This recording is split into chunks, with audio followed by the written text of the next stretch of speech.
അധ്യായം 61. പ്രയാസങ്ങളിൽ നിന്നും പാഠങ്ങൾ പഠിക്കുക. ഇന്നലകളിൽ ജീവിച്ചിരുന്ന മനുഷ്യർ പല കാര്യത്തിലും വളരെയേറെ പ്രയാസം അനുഭവിച്ചിരുന്നു. അവർക്കുണ്ടായ പ്രയാസങ്ങൾ ഭാവി തലമുറയ്ക്ക് ഉണ്ടാവാതിരിക്കാൻ അവരുടെ കഴിവിൻ്റെ പരമാവധി പരിശ്രമിച്ചതിൻ്റെ ഗുണങ്ങളാണ് നമ്മളിൽ പലരും ഇന്ന് അനുഭവിക്കുന്ന സുഖസൗകര്യങ്ങൾ. നമ്മൾ ഇന്ന് അനുഭവിക്കുന്ന ഓരോ പ്രയാസത്തിനും ശരിയായ വിധത്തിൽ പരിഹാരം കണ്ടെത്താൻ കഴിയേണ്ടതുണ്ട്. നമ്മൾ മുന്നോട്ട് തിരഞ്ഞെടുക്കേണ്ട വഴികൾ നേരായിട്ടുള്ളതായിരിക്കണം. ഇല്ലെന്നുണ്ടെങ്കിൽ കൂടുതൽ പ്രയാസത്തിന് ഒരുപക്ഷെ കാരണമായേക്കാം. പ്രയാസങ്ങൾ ആർക്കാണ് എപ്പോഴാണ് ഉണ്ടാവുക എന്നൊന്നും മുൻകൂട്ടി പറയാൻ കഴിയില്ലല്ലോ. ഇന്ന് നമ്മൾ എടുക്കുന്ന ഓരോ തീരുമാനങ്ങളും മുന്നോട്ടുള്ള വഴികളിൽ ലക്ഷ്യം നേടുന്നതിന് വളരെയധികം നിർണായകമാണ്.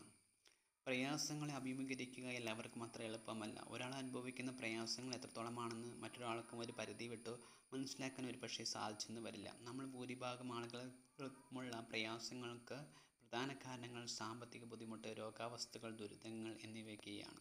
പരസ്പരം സഹായം ഉണ്ടായാൽ മാത്രമാണ് ഭൂരിഭാഗം പ്രയാസങ്ങളും നമ്മുടെയൊക്കെ ജീവിതത്തിൽ നിന്നും മാറുകയുള്ളൂ.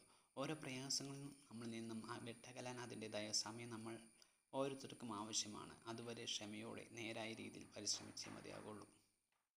പ്രയാസങ്ങളില്ലാതാവാൻ നല്ലതുപോലെ പരിശ്രമം ആവശ്യമാണ്. ഈ ലോകത്തിൽ ജീവിക്കുന്ന എല്ലാവർക്കും തന്നെ ജീവിതത്തിൻ്റെ പല ഘട്ടങ്ങളിലായി പ്രയാസങ്ങളെ നേരിടേണ്ടി വന്നിട്ടുണ്ടാകാം. പ്രയാസങ്ങളെല്ലാം തന്നെ ശരിയായ വിധത്തിൽ ആത്മവിശ്വാസത്തോടെ നേരിടാൻ നമ്മളെല്ലാവർക്കും സാധിക്കട്ടെ.